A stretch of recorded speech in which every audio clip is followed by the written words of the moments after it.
Good morning, everyone. We are here live at COP23 with Robert Nasi. He has recently been appointed the DG of CIFOR, one of our CGIAR research centers. Robert, what is your vision of the center's key priorities? Thank you. I think the next priority for CIFOR, it's one that is related to Bonn, is the fact that we are going to have the next Global Landscape Forum on the 19th and 20th of December here in Bonn, in fact in this same World Conference Center.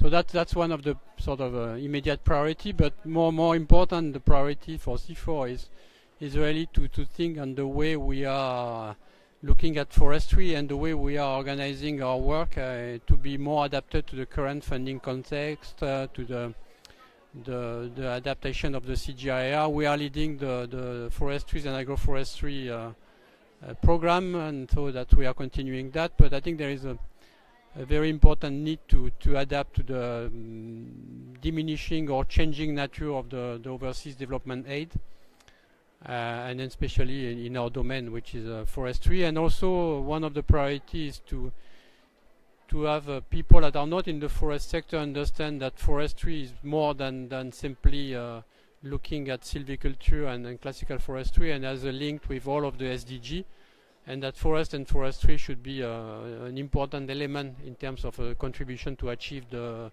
2030 agenda. And so you mentioned before that CIFOR leads the CGIAR research program on forest, trees, and agroforestry.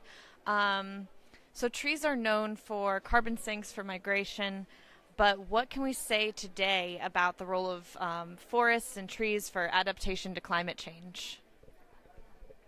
Yeah, in fact, that's you have this sort of the basic view on trees and forests store carbon, and that was sort of the basic idea behind the red mechanism. So you will store carbon, and that will offset some of the carbon that are produced by the other sector. But in fact, the forest and trees are much more than that. I mean, and it's things that people don't necessarily think about it. And if you look at the adaptation or resilience elements, for example, a forest have a very strong effect on climate at long distance. So the fact that you have forest in the Amazon is changing the climate in Central Africa.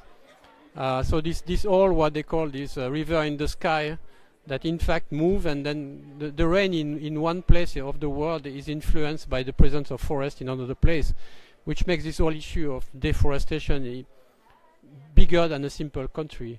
Then there is a sort of a more local effect of forest, is the fact that when you have forest and trees, I mean it reduces temperature, so it buffers the climate on the local level.